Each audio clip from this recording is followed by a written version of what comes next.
My husband got my best friend pregnant while I was traveling and planning a surprise for him. But what I did afterward left everyone shocked. My name is Maya, and I need to tell you what happened when I came home early from what I thought was just another business trip. I had been married to David for 8 years, and my best friend Lisa had been part of our lives for even longer. I thought I knew these people better than I knew myself. I was wrong about everything. The conference in Denver ended 2 days early when the keynote speaker canceled due to illness. Instead of extending my stay like most attendees did, I decided to surprise David. We had been trying to have a baby for 3 years, and the stress was getting to both of us. I thought coming home early with good news about a potential promotion might lift his spirits. I remember feeling so excited during the 4-hour flight home. I had even stopped at the airport gift shop to buy his favorite chocolate and a bottle of wine to celebrate. The taxi ride from the airport felt endless, and I kept checking my phone, resisting the urge to text him. I wanted it to be a complete surprise. When the taxi pulled up to our house on Maple Street, I noticed several cars in the driveway that I didn't recognize. David's Honda was there, along with Lisa's white sedan, but there were at least 4 other vehicles parked along the street. My first thought was that maybe David was having some kind of work gathering, though it seemed odd he hadn't mentioned it. I paid the driver and wheeled my suitcase up the front walkway, fishing for my keys. That's when I heard the laughter and voices coming from our backyard. The sound was festive, almost party-like. I felt a little flutter of anxiety in my stomach, but I pushed it aside. Maybe David was just having friends over to watch the game. I unlocked the front door and stepped inside, immediately noticing the smell of something delicious cooking. The living room looked different somehow, tidier than usual, with fresh flowers on the coffee table. I could hear people talking and laughing in the kitchen and out on the back patio. Setting my suitcase by the stairs, I walked toward the kitchen, expecting to find David hosting some impromptu barbecue. But as I got closer, I heard something that made me freeze in the hallway. A woman's voice was saying something about nursery colors, and another voice mentioned baby names. My heart started beating faster. Were David's friends talking about someone else's baby? I took a few more steps and peeked around the corner into the kitchen. What I saw made my blood run cold. The entire kitchen was decorated with pale yellow and white streamers. There were balloons tied to chairs, and the counter was covered with wrapped gifts. A large cake sat in the center of the island with something written in flowing script that I couldn't quite make out from where I stood. But it was the banner stretched across the sliding door to the patio that made me feel like I was going to be sick. In cheerful yellow letters, it read, "Welcome, baby Thompson." Thompson was David's last name. Our last name. I stood there for what felt like hours, but was probably only seconds, trying to process what I was seeing. Someone was having a baby shower in my house, using my husband's name, and I hadn't been invited to my own event. The voices got louder as people moved between the kitchen and the patio. I recognized several of them, David's coworkers and some neighbors, but I still couldn't see David or Lisa anywhere. That's when I heard Lisa's distinctive laugh coming from the backyard, followed by David's voice saying something about how excited he was to be a father. The words hit me like a physical blow. I stepped fully into the kitchen, my legs feeling unsteady. The cake was now clearly visible, and I could read the inscription, "Congratulations, David and Lisa," surrounded by tiny yellow baby carriages. The wrapped gifts on the counter suddenly made sense. The decorations, the celebration, the joy in everyone's voices. They were celebrating David and Lisa having a baby together.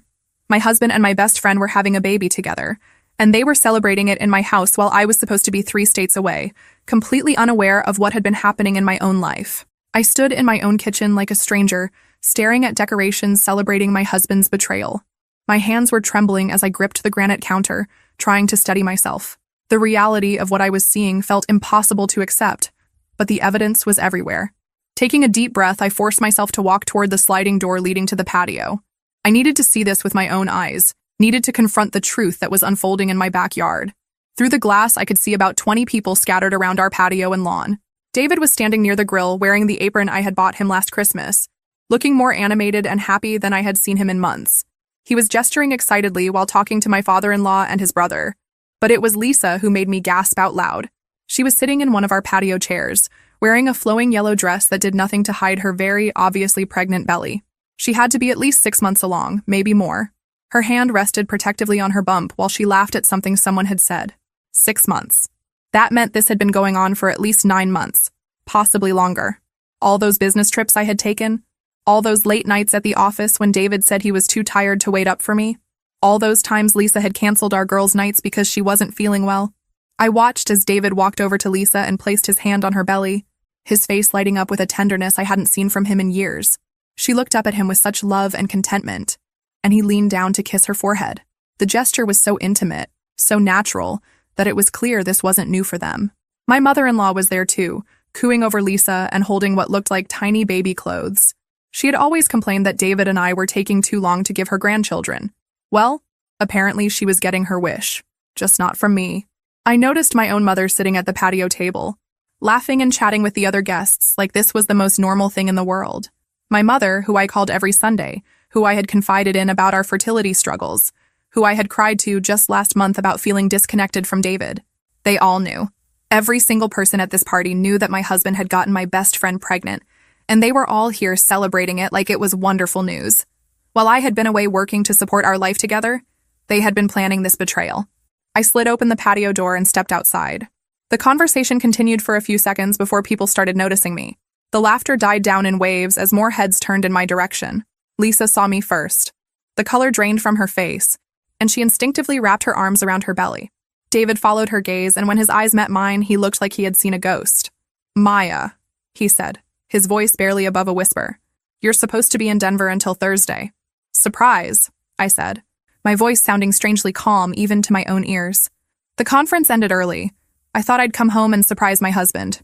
The entire party had gone silent now. 20 pairs of eyes were staring at me, and I could feel the tension crackling in the air. My mother started to stand up from her chair, her face filled with what looked like guilt and panic. "Sweetheart," she began, but I held up my hand to stop her. "No," I said, still looking directly at David. "I think I deserve an explanation. Right here. Right now in front of everyone who apparently knew about this except for me."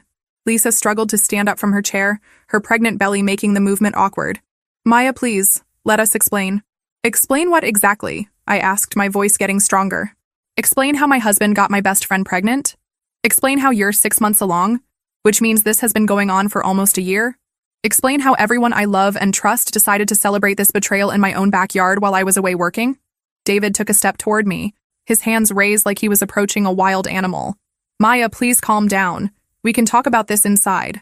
"Calm down?" I laughed, but there was no humor in it. "I just came home to find a baby shower for my cheating husband and backstabbing best friend in my own house.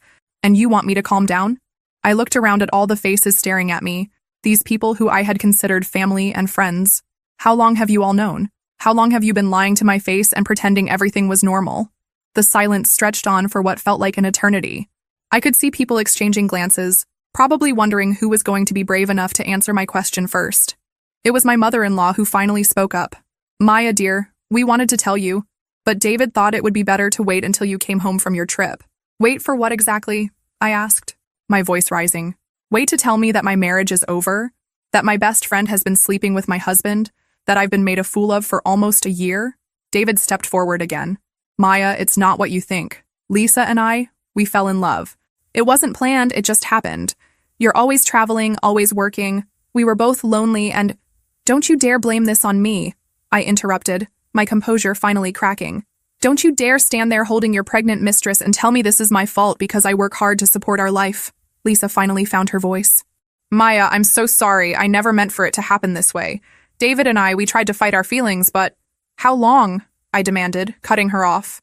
"I want to know exactly how long this has been going on." David and Lisa exchanged a look that told me everything I needed to know. It had been going on for much longer than I had initially thought. "Almost 2 years, David said quietly. The admission hit me like a punch to the gut. 2 years. That meant they had started their affair shortly after Lisa's divorce was finalized. All those times she had come crying to me about feeling lonely, all those double dates and family barbecues where they had sat across from each other pretending to be nothing more than friends. 2 years, I repeated, more to myself than to anyone else. 2 years of lies. 2 years of making me feel crazy for suspecting something was wrong. 2 years of birthday parties and holidays and anniversaries where you both looked me in the eye and pretended to care about me." My mother stood up from her chair. "Maya, honey, please try to understand. They didn't want to hurt you." I turned to look at her. This woman who had raised me, who I had trusted with my deepest fears and insecurities. "You knew too, didn't you?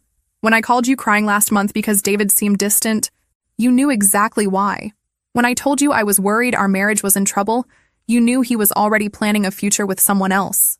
She couldn't meet my eyes. We all hoped they would come to their senses before it went too far. "Too far?" I laughed bitterly. "She's pregnant, Mom. I'd say we're well past too far." I looked around at all the guilty faces surrounding me. You're all here celebrating. You're all happy about this. You've been planning this party, buying gifts, decorating my house, all while letting me believe I still had a marriage to save. Lisa was crying now, mascara running down her cheeks. Maya, please. I know you hate me right now, but I do love him, and he loves me. We want to be a family. A family, I repeated. Well, congratulations. I hope you'll be very happy together in the life you've built on the ruins of mine. David's brother, who had been silent until now, stepped forward. Maya, maybe you should take some time to cool off before you say things you'll regret. Regret? I turned on him. The only thing I regret is wasting 8 years of my life on a man who was capable of this level of betrayal. The only thing I regret is trusting people who were laughing behind my back while I worked 60-hour weeks to pay for this house, this life, everything we built together. David's face went pale. Maya, you don't mean that. Oh, I mean every word of it. I looked directly at Lisa. Tell me something, Lisa. When did you realize you were pregnant?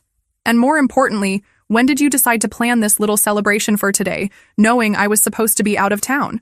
Lisa's tears were coming harder now. We found out 3 weeks ago. David said you wouldn't be back until Thursday, and we thought it would be easier if everyone found out at once, together, so we could explain everything when you got home. Explain, I said slowly. You were going to explain to me that my husband knocked up my best friend, and I should just accept it because you've decided you're in love. I looked at the banner stretched across my patio, at the gifts piled on my patio table, at the cake with their names on it sitting on my counter.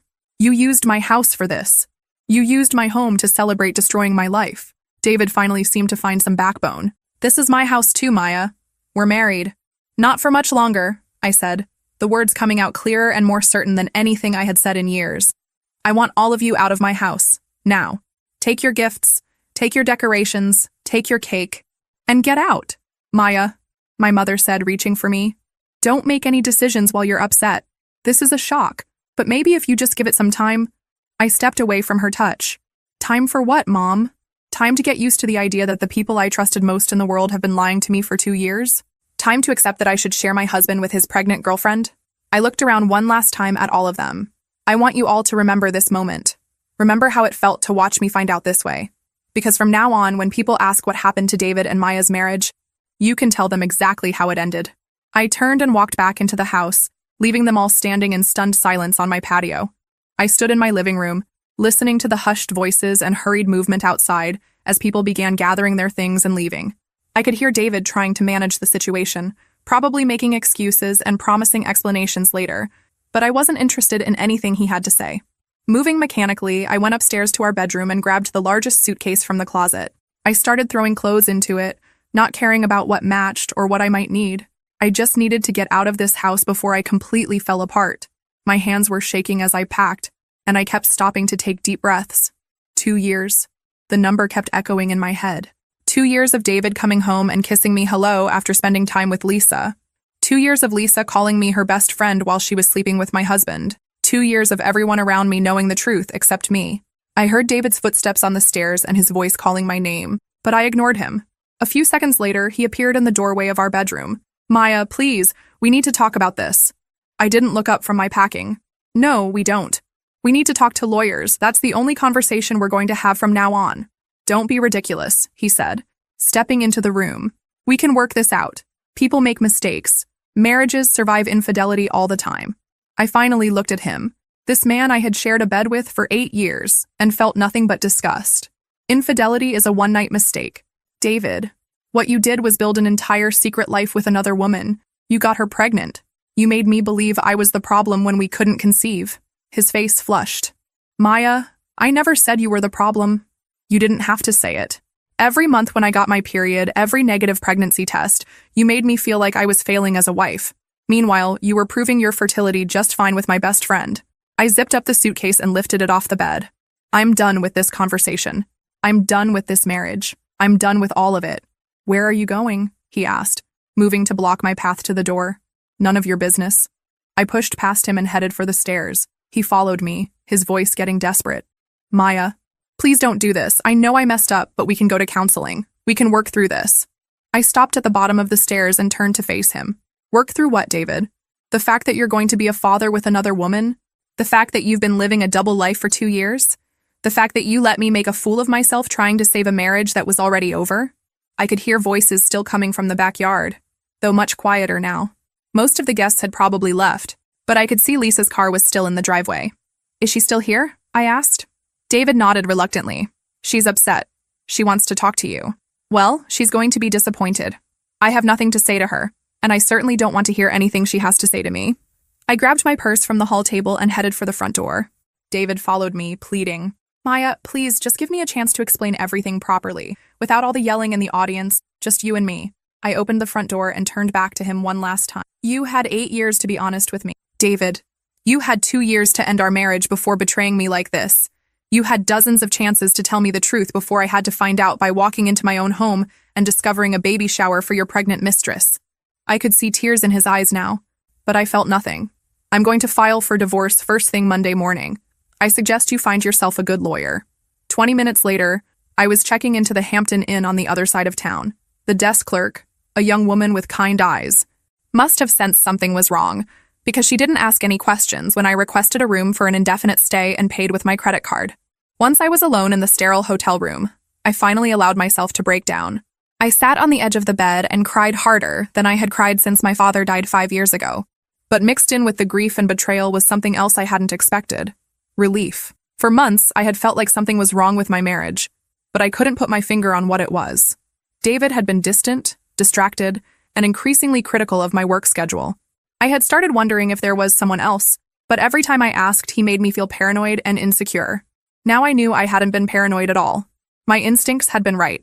I pulled out my phone and scrolled through my contacts until I found the number I was looking for. 3 months ago, when I first started suspecting David might be cheating, I had quietly consulted with a divorce attorney, just to understand what my options might be. I had never followed through, choosing instead to try to work on our marriage. Now I was grateful for that conversation, because I remembered exactly what the attorney had told me about protecting my assets. Monday morning couldn't come fast enough. I had spent the entire weekend in my hotel room, ordering room service and making lists of everything I could remember about our finances. The more I thought about it, the angrier I became, not just about the betrayal, but about how David had been living off my success while building a future with someone else. At 9 o'clock sharp, I was sitting in the law office of Patricia Wong, the attorney I had consulted months earlier. She remembered our previous conversation and didn't seem surprised to see me back. I'm sorry it came to this, Maya, she said, reviewing the notes from our earlier meeting. But I'm glad you reached out to me before things got too complicated. The preliminary research we did in April is going to save us a lot of time now. That was the smartest thing I had done in months. When I first started suspecting David was cheating, I had quietly gathered copies of all our financial documents, bank statements, mortgage papers, investment accounts, even receipts for major purchases. I told myself I was just being paranoid, but deep down I think I knew I was preparing for this day. So, what exactly are my options? I asked, though I had a feeling I already knew the answer. Patricia smiled, and there was something almost predatory about it. Maya, you're in an incredibly strong position. First, this is a no-fault divorce state, so the adultery itself doesn't impact the property division. However, the financial picture is very much in your favor. She pulled out a folder and spread several documents across her desk. Based on what we documented before, you purchased the house entirely with your own funds from your inheritance. The down payment, the mortgage payments, even the renovations, all paid for with your money or your income. I nodded, remembering how proud I had been to buy our dream home with the money my grandmother had left me. Your salary is nearly 3 times David's, Patricia continued. You've been the primary breadwinner throughout your marriage. The investment accounts are primarily funded by your contributions. Even the cars. You paid for both of them. She leaned back in her chair. In essence, David has been living a lifestyle entirely funded by your earnings while conducting an affair for 2 years. The court is not going to look favorably on that. What about spousal support? I asked. Given the income disparity and the fact that you paid for virtually everything during the marriage, he might be entitled to some temporary support. However, his adultery and the fact that he's about to have a child with another woman complicates that significantly. Patricia pulled out another document. There's something else you should know. I had an investigator do some preliminary work after our first meeting. David has been using the credit card you pay for to take Lisa on dates, buy her gifts, even pay for her prenatal appointments. My jaw dropped. He used my money to fund his affair? That's exactly what he did. And that could be considered dissipation of marital assets, which means the court could order him to reimburse you for those expenses. I felt a surge of vindication. For months, David had made me feel guilty about working so much, about traveling for business, about not being home enough. Meanwhile, He had been using the money I earned to wine and dine his pregnant girlfriend. "What's the timeline for all of this?" I asked. "I can file the papers today. Given the circumstances, his adultery, the pregnancy, and the financial evidence we have, I expect this to move fairly quickly. He'll be served within 48 hours. Patricia leaned forward. "Maya, I want you to understand something. David is about to realize that the comfortable life he's been living was entirely dependent on your income. He's going to panic when he sees these papers, and he's probably going to come to you begging to work things out." "That's not going to happen," I said firmly.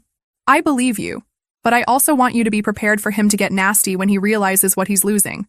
Men like David often become vindictive when their financial security is threatened." I thought about David's shocked face when I told him I was filing for divorce, how quickly he had gone from apologetic to demanding. Patricia was probably right. This was going to get ugly. "There's one more thing," Patricia said. "The house.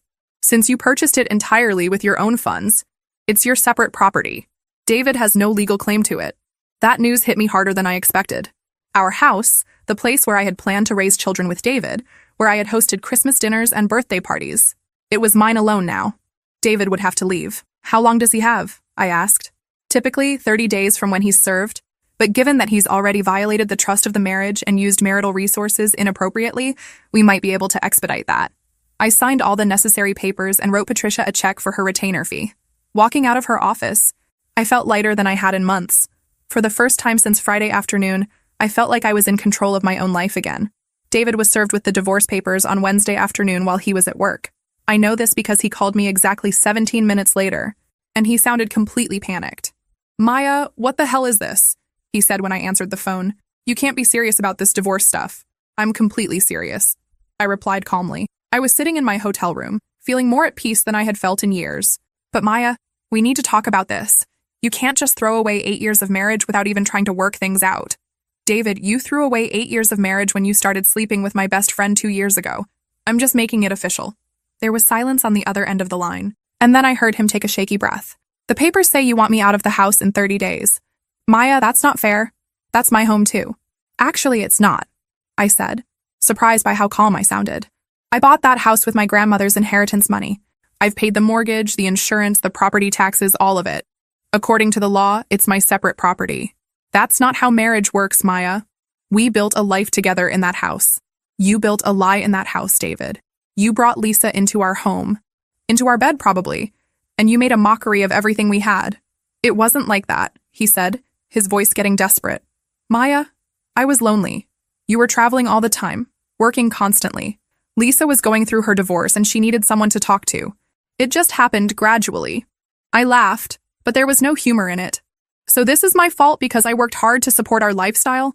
Because I traveled for the job that paid for your car, your clothes, your meals, everything you've had for the past 8 years? I never said it was your fault. You just did. David, you justified cheating on me by blaming me for working too much." I paused, letting that sink in. "Tell me something. When you were comforting Lisa through her divorce, did you mention that you were married? Maya, please, did you tell her about the fertility treatments we were going through? Did you mention that your wife was spending thousands of dollars trying to get pregnant while you were already getting another woman pregnant?" The silence stretched on for so long I thought he might have hung up. "Maya," he finally said, his voice barely above a whisper. "I know I screwed up. I know I hurt you. But I love you. I've always loved you. What happened with Lisa? It doesn't change that." "You love me?" I repeated. "David, you used my credit card to pay for dates with your pregnant girlfriend. You used my money to buy gifts for the woman you were cheating on me with. That's not love. That's theft." "I never meant for it to go this far," he said, starting to cry. "I thought maybe Lisa and I would just remain friends. I never planned for her to get pregnant. But she did get pregnant. And you made the choice to continue the affair. You made the choice to lie to me every single day for 2 years. You made the choice to let me find out the way I did." David's voice became pleading. "Maya, I'll end it with Lisa. I'll tell her it's over. We can go to counseling, we can work this out. Please don't throw our marriage away over one mistake." "One mistake?" I stood up from the hotel bed, my composure finally cracking. "David, she's 6 months pregnant with your child. You can't just end it and pretend it never happened. You're going to be a father."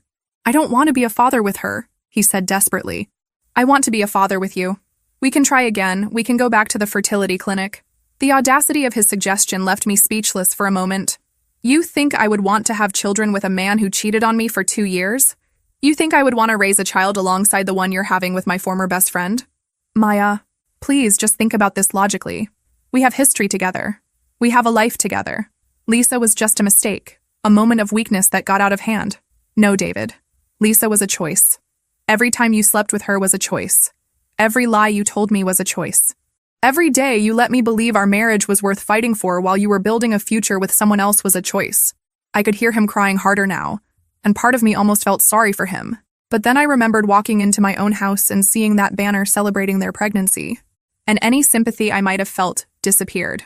The papers say 30 days, David. I suggest you use that time to find somewhere else to live and figure out how you're going to support your new family without my income. By Thursday evening, the phone call started. First it was my mother, then David's mother, followed by his brother and sister-in-law. They all had the same message. I was being too hasty, too emotional, too unforgiving. They all thought I should reconsider. My mother was the most persistent. She called 3 times before I finally answered. Maya, sweetheart, I think you need to slow down and really think about what you're doing, she said without even saying hello. I've thought about it plenty, Mom. I've thought about it every day for the past week. But divorce? That's such a permanent solution to what might be a temporary problem. I was sitting in the hotel restaurant, picking at a salad I didn't really want. Mom, David got another woman pregnant. That's not temporary. That baby is going to be a permanent reminder of his betrayal for the rest of our lives. People make mistakes, Maya. Even good people sometimes make terrible choices. Good people don't conduct 2-year affairs while their wives are working to support them, I said. My voice rising enough that other diners started looking in my direction. David loves you, she insisted. He's called me 3 times today. He's devastated about losing you. He should have thought about that before he started sleeping with Lisa. My mother sighed. Maya, I know you're hurt. I know you feel betrayed. But marriage is about forgiveness. It's about working through the hard times together. Mom, did you know? I asked directly. When I called you crying last month because I felt like David was pulling away from me, did you know he was having an affair? The silence on the other end of the line told me everything I needed to know. We suspected something might be going on, she finally admitted. But we hoped it would end before you found out. We thought maybe if we didn't acknowledge it, it would just go away. I felt like I'd been slapped. So instead of warning me, instead of giving me a chance to confront him on my own terms, you all decided to let me be humiliated in front of 20 people at a baby shower in my own backyard. That's not how we wanted you to find out. But that's how you let it happen. You all chose to protect David and Lisa instead of protecting me. My mother's voice got defensive. Maya, we were trying to protect everyone. We thought if we could just get through this quietly, maybe the 3 of you could work things out like adults. Work things out? I laughed bitterly. Mom, she's having his baby. How exactly did you think we were going to work that out? A nice little shared custody arrangement where I help raise my husband's affair baby? Stranger things have happened. Families can be complicated. No, Mom, this isn't complicated. This is simple. David chose Lisa over me. He chose to lie to me for 2 years. He chose to use my money to fund his affair. And you all chose to enable him. David's mother called an hour later with essentially the same message, but her approach was different. Where my mother had tried guilt, David's mother went straight to manipulation. Maya, dear, I know you're upset, but you have to think about David's future. He's going to be a father now. He needs stability. He should have thought about that before he got my best friend pregnant. Lisa is a lovely girl, and she's going to need support during this pregnancy. If you divorce David now, you'll be making things so much harder for all of them. I couldn't believe what I was hearing. Are you seriously asking me to stay married to your son so he can better support his pregnant mistress? I'm asking you to be compassionate. David made a mistake, but he's trying to do the right thing now. The right thing would have been to not cheat on his wife in the first place. Maya, you're a smart, successful woman. You'll be fine on your own. But David and Lisa are going to have a baby to think about. They need each other right now. It took me a moment to process what she had just said. So because I'm successful, I should just step aside and let them be happy? Because I can take care of myself, I should sacrifice my marriage so they can play house with their affair baby? That's not what I meant. That's exactly what you meant. You think because I make good money and don't need David financially, I should just gracefully bow out so he can be with the woman he really wants. The calls continued throughout the evening. David's brother called to tell me I was being vindictive. His sister-in-law called to suggest couples therapy. Even my own sister called from Seattle to tell me I should think carefully before throwing away my marriage. By 10 o'clock, I had turned off my phone and was sitting in my hotel room, staring out the window at the parking lot. I felt more alone than I had ever felt in my life, but I also felt something else. Clarity. Every single person who had called me was asking me to sacrifice my dignity, my self-respect, and my happiness, so that David and Lisa could have their perfect little family without any consequences. They wanted me to be the understanding ex-wife who gracefully stepped aside and maybe even helped babysit on weekends. But none of them had asked how I felt. None of them had asked what I wanted. None of them seemed to care that I was the victim in this situation, not David. That night, I made a decision that would change everything. I wasn't going to be the accommodating woman who made things easier for everyone else.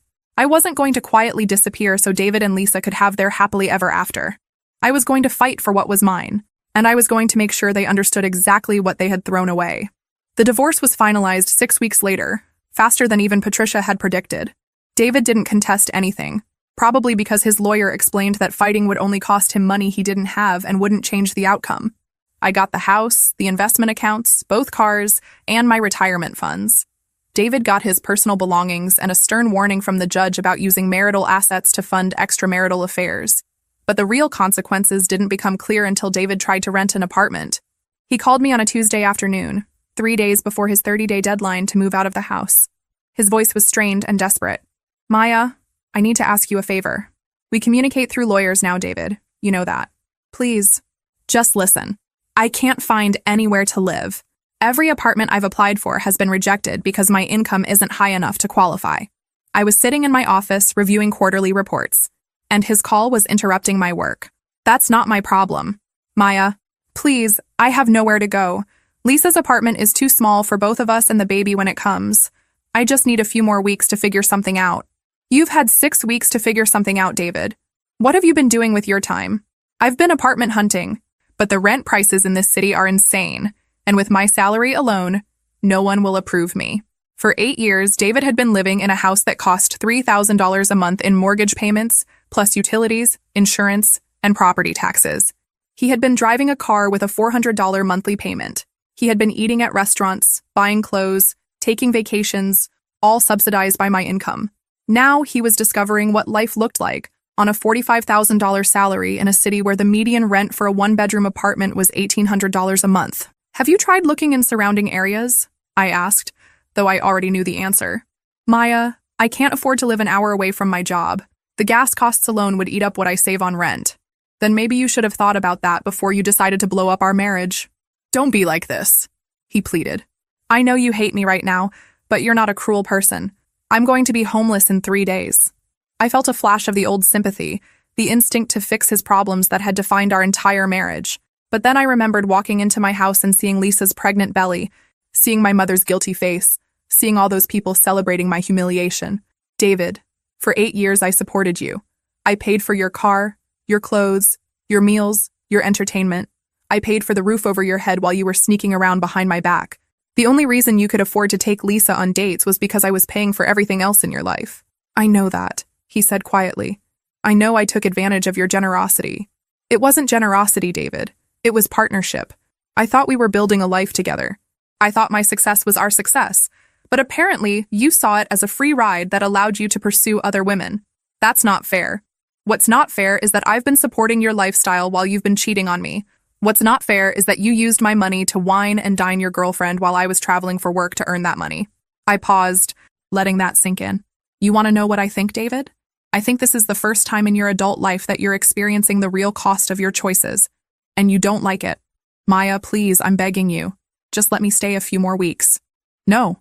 You have 3 days to get your things out of my house. After that, I'm changing the locks." "Where am I supposed to go?" "I don't know, David. Maybe Lisa's parents have a couch you can sleep on. Maybe your mother, who was so concerned about your future, can help you out. Maybe your brother, who thought I was being too harsh, can offer you his guest room." The line went quiet for a long moment. "They all said no," he admitted finally. That admission hit me harder than I expected. All those people who had called to tell me I should forgive David, who had insisted that family should stick together, who had made me feel guilty for not being more understanding, none of them were willing to actually help him when he needed it. "Then I guess you're learning what I learned that day in our backyard," I said. "Sometimes the people you think will be there for you aren't." 3 days later, I drove by the house to make sure David had moved out. His car wasn't in the driveway, and when I went inside, all of his belongings were gone. He had left the keys on the kitchen counter, along with a note that simply said, "I'm sorry." I later heard through mutual friends that he had ended up renting a studio apartment in a rough part of town, the only place he could afford on his salary alone. The commute to his job was over an hour each way. and he had to sell his car and buy an older, cheaper model to reduce his monthly payments. For the first time in years, David was living within his means. And apparently, his means were much more limited than he had realized. 2 months after the divorce was finalized, David called me from an unknown number. I almost didn't answer, but something made me pick up. "Maya, it's me," he said, and I could immediately tell something was very wrong.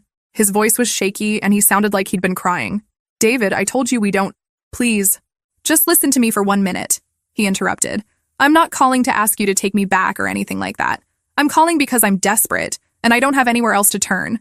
I was in my kitchen, making dinner for myself in the peaceful quiet of my house.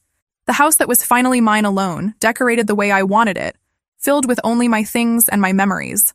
"What do you want, David?" "I got evicted," he said, and I could hear him starting to cry.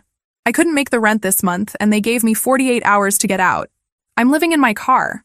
Despite everything he had done to me, hearing him say he was homeless still hit me in the chest. "What about Lisa? Can't you stay with her?" David laughed, but it was bitter and broken. "Lisa and I aren't together anymore." That stopped me cold. "What do you mean you're not together? She's pregnant with your baby." "Was pregnant," he corrected, his voice barely above a whisper. "David, what are you saying?" "She lost the baby 6 weeks ago. Miscarriage in the 2nd trimester. The doctors said it was just one of those things that happens sometimes." I sank down onto one of my kitchen stools, trying to process what he was telling me. The baby that had been the catalyst for destroying our marriage, the pregnancy that had been celebrated with cake and decorations in my backyard, was gone. "I'm sorry," I said, and I meant it. Whatever Lisa had done to me, losing a child was devastating. "After she lost the baby, everything fell apart," David continued. "She said there was no point in us being together anymore. She said the only reason she had stayed with me was because of the pregnancy." "David, she was right. Maya, without the baby, there was nothing left between us. She realized that I couldn't give her the life she wanted. I couldn't afford to take care of her the way she expected to be taken care of. I thought about Lisa, who had always been attracted to men who could provide for her financially. Her ex-husband had been a successful accountant, and she had been devastated when their divorce left her with less money than she was accustomed to. So she left you," I said. "She filed for divorce last month. She's asking for spousal support, even though we were only married for 4 months. I almost laughed at the irony. David had left me for Lisa, and now Lisa was leaving him for the same reason he had been able to date her in the first place: lack of financial security. "Maya," David said, his voice breaking, "I know I have no right to ask you for anything after what I did. I know you hate me, and you have every reason to. But I'm sleeping in my car behind a gas station, and I don't know what else to do. What exactly are you asking me for, David?" "I don't know. Maybe just, could I sleep on your couch for a few nights? Just until I can figure something else out. I'll pay you back as soon as I can." The audacity of his request was breathtaking. He wanted to come back to the house he had betrayed me in, the house he had brought Lisa into, the house where I had found out about their affair in the most humiliating way possible. "You want me to let you stay in my house?" I said slowly. "I know how it sounds. I know it's crazy. But Maya, I have nowhere else to go. No one else will help me. What about your family? Your mother who was so worried about your future? Your brother who thought I was being too harsh? I've asked them all. My mom says she doesn't have room. My brother says his wife won't allow it. My sister says it would be too awkward for the kids." So all the people who had pressured me to forgive David, who had made me feel guilty for divorcing him, who had insisted that family should stick together, none of them were willing to practice what they preached. "David, do you remember what you said to me the night I found out about the affair? When I asked you how long it had been going on? Maya, please don't. You said you were lonely because I was always working. You blamed me for your infidelity because I traveled for business. Do you remember that?" "Yes," he whispered. "Do you know why I worked so hard, David? Do you know why I traveled and put in long hours and built my career?" "To be successful," he said uncertainly. "To take care of you," I corrected. "To take care of us. Every promotion I got, every business trip I took, every late night at the office, I did it all so we could have a better life together. I worked my ass off so you could have nice things, so we could live in a beautiful house, so we could plan for our future." I could hear him crying harder now. "And while I was working to build our life together, you were using the security I provided to destroy it. You were using my success as a launching pad for your affair." "I know," he sobbed. "I know I ruined everything. I know I threw away the best thing that ever happened to me." "Yes, you did. And now you're experiencing what your life looks like without me in it. This is what your $45,000 salary actually provides, David. This is the reality you chose when you decided I wasn't enough for you."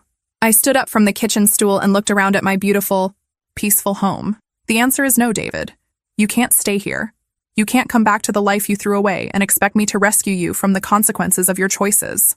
3 weeks after David called me from his car, I learned the full truth about what had happened between him and Lisa. The information came from an unexpected source, Lisa herself. I was grocery shopping on a Saturday morning when I turned down the cereal aisle and found myself face to face with her. She looked terrible, pale, thin, with dark circles under her eyes. She was clearly still recovering from the miscarriage, both physically and emotionally. For a moment, we just stared at each other. I hadn't seen her since that awful day in my backyard, and I wasn't sure what to say. Part of me wanted to turn around and walk away. But something in her expression stopped me. Maya, she said quietly, I'm glad I ran into you. I've been wanting to talk to you.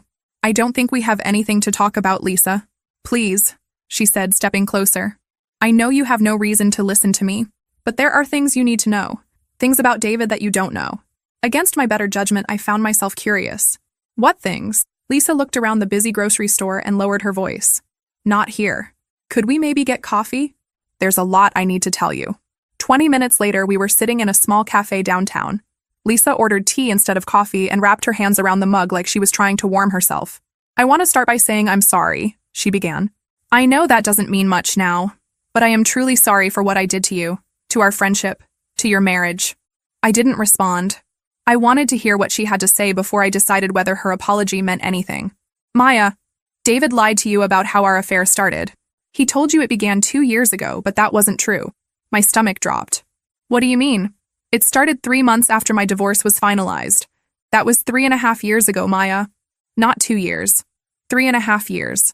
I felt like I was going to be sick. 3.5 years meant their affair had started during some of the happiest times in my marriage. It meant David had been cheating on me during our anniversary trip to Europe, during the holidays when I thought we were finally getting back on track, during all those months when I believed we were working towards starting a family. Why are you telling me this now? I asked. Lisa's eyes filled with tears. Because after I lost the baby, David showed me who he really is. And I realized that everything he did to you, he was capable of doing to anyone. She took a shaky sip of her tea. When I first got pregnant, David was so excited. He talked about how we were going to be this perfect little family, how he was finally going to have the life he always wanted. But after I miscarried, she trailed off, unable to finish the sentence. What happened after you miscarried, Lisa? He was disappointed, but not devastated the way I was. I was grieving the loss of our child, and he was already talking about trying again. But Maya, he wasn't talking about trying again with me. I stared at her, not understanding what she meant. 3 days after I came home from the hospital, David told me he thought maybe our relationship had run its course. He said he had been thinking about our future, and he wasn't sure we were compatible long-term. The cruelty of what she was describing was breathtaking. He left you while you were grieving your miscarriage? He said the pregnancy had been an accident, and without it, there wasn't really a reason for us to be together. He said he thought we had both been caught up in the excitement of the affair and the drama of leaving you. But now that reality had set in, maybe we should both move on. Lisa wiped her eyes with a napkin. But Maya, here's the thing that made me realize what kind of man he really is. Before he left me, he asked if I thought you might take him back. I felt my jaw drop open. He what? He wanted to know if I thought there was any chance you would forgive him and let him come home. He said he had made a mistake leaving you, and he wondered if maybe we could all just pretend the past few months never happened. I couldn't speak. The audacity, the sheer narcissism of thinking he could just flip back and forth between women based on what was most convenient for him, was mind-boggling. When I told him absolutely not, that you would never take him back after what he did, he got angry. He said I had ruined his life by getting pregnant in the first place. He said if I hadn't forced him to choose between us, he would still have his comfortable life with you.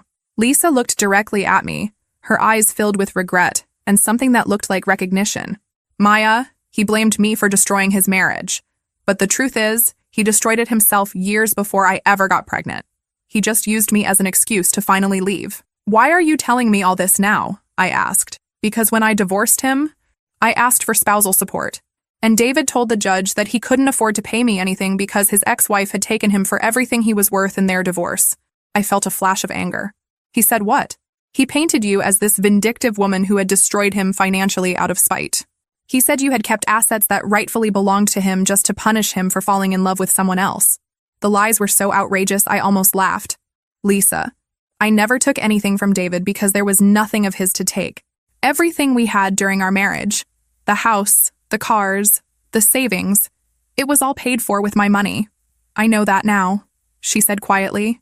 After the judge denied his request to reduce spousal support, I did some research. I found out about your inheritance, about your salary, about how you had supported him throughout your entire marriage. Lisa leaned forward across the table. Maya, David is not the man either of us thought he was. He's not capable of truly loving anyone except himself. Everything he does is calculated to benefit him, and when it stops benefiting him, he moves on. I thought about David calling me from his car, begging me to let him sleep on my couch, telling me he had nowhere else to turn. Even then, even in his desperation, he had been looking for a way to use me. What are you going to do now? I asked Lisa. I'm moving back home to live with my parents while I get back on my feet. I start a new job next month. She paused. Maya, I know I have no right to ask this, but I hope someday you can forgive me. Not for David's sake, but for your own. Carrying all this anger isn't going to hurt him. He's already moved on to whatever scheme he's planning next. It's only going to hurt you. As I drove home from the cafe, I realized Lisa was right about one thing. David had already moved on. He wasn't sitting somewhere mourning the loss of our marriage or the life we had built together. He was probably already looking for his next target, his next source of financial security and emotional validation. But I wasn't angry anymore. For the first time since that awful day in my backyard, I felt truly free. 6 months after my conversation with Lisa, I saw David one last time. I was having dinner with a colleague at a restaurant downtown when I spotted him sitting alone at the bar. He looked completely different from the man I had been married to. Thinner, older, with a defeated posture that made him seem smaller than I remembered. I almost didn't approach him, but something made me get up from my table and walk over. Maybe I needed closure, or maybe I was just curious to see how he was doing. Hello, David, I said, taking the empty bar stool next to him. He looked up from his drink, whiskey, neat, which he had never drunk during our marriage, and his face went through a series of emotions. Surprise, shame, hope, and finally resignation. Maya, he said quietly, I didn't expect to see you here. I was having dinner with a client. I saw you sitting here alone and thought I'd say hello. He gestured to his drink. Not exactly the kind of place I used to frequent, is it? I looked around.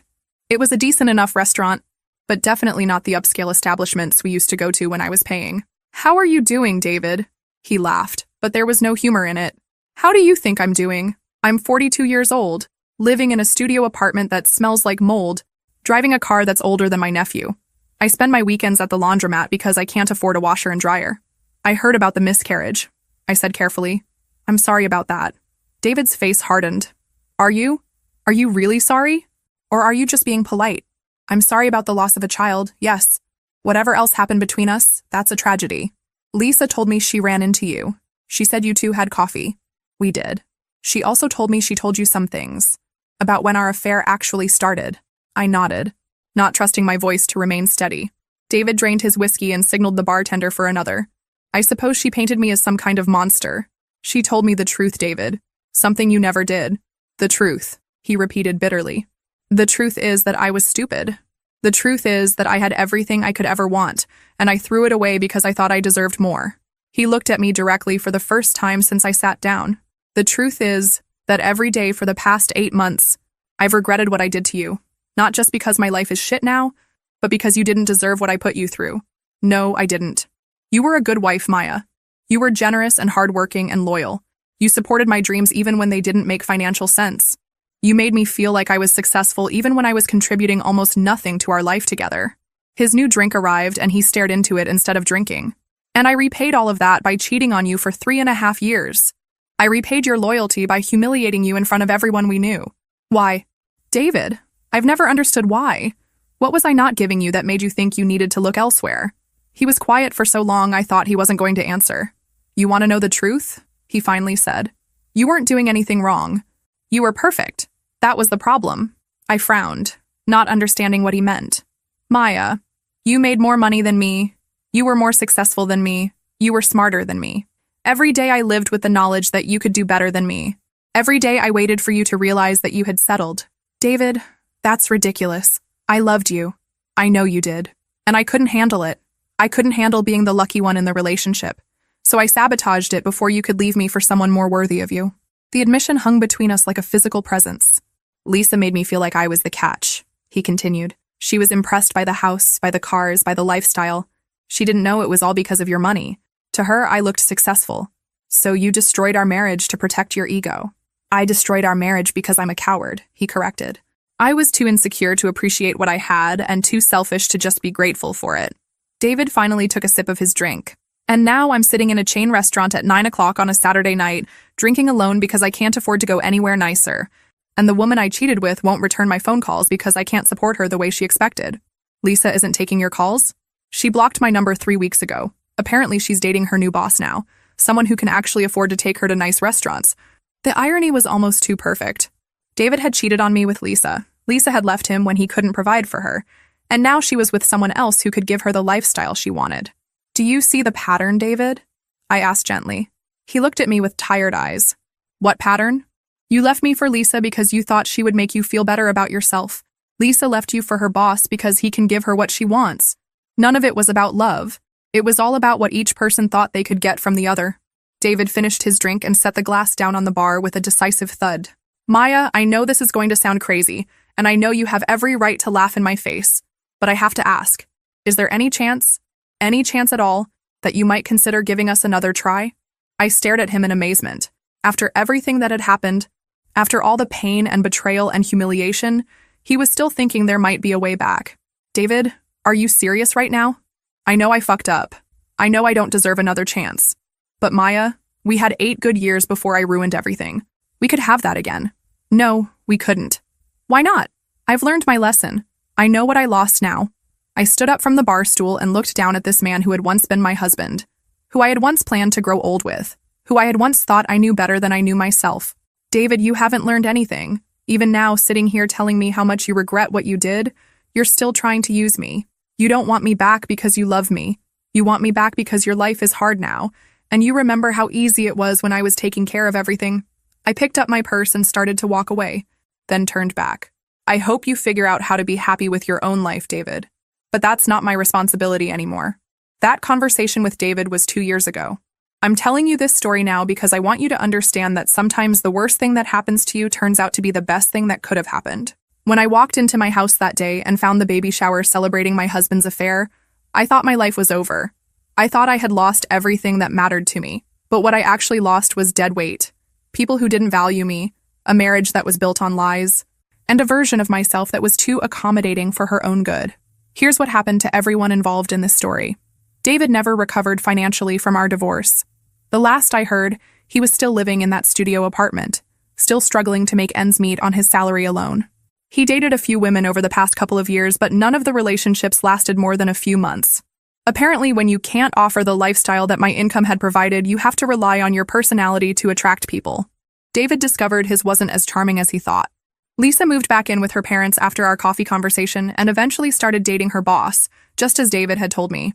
But that relationship ended when she got pregnant again, and her boss made it clear he wasn't interested in being a father. She's now a single mother working part-time and living with her parents with her 1-year-old daughter. I heard she's been trying to contact David, looking for financial support, but he's made it clear he has nothing to offer her.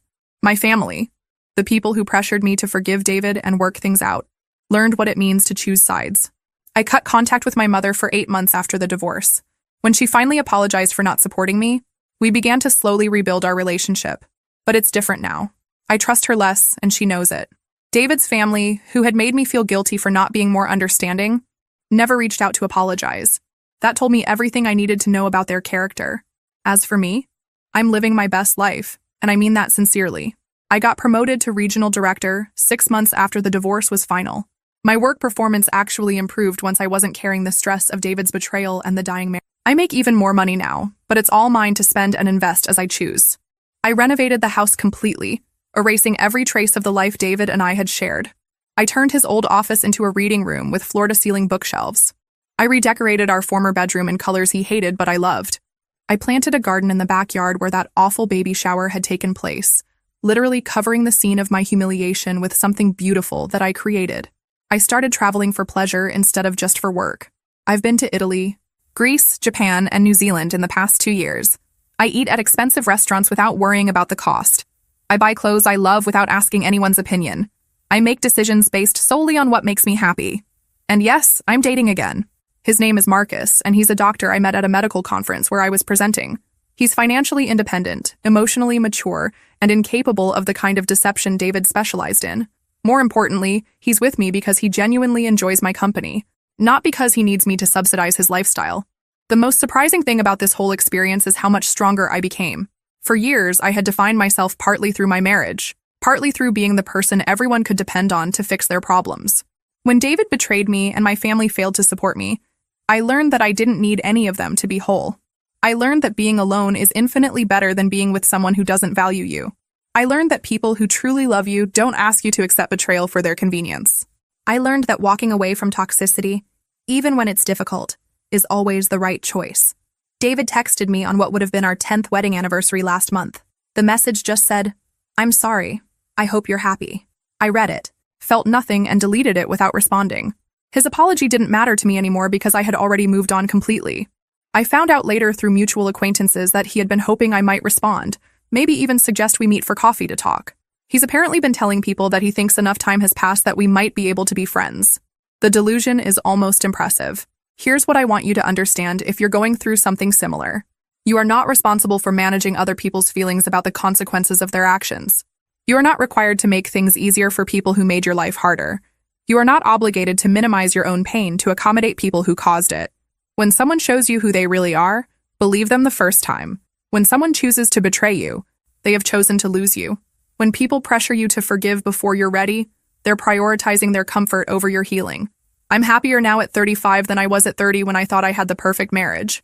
I'm more confident, more selective about who I allow in my life, and completely comfortable with my own company. I have learned the difference between being loved and being used, and I will never settle for the latter again. The day I walked into that baby shower was the day my real life began.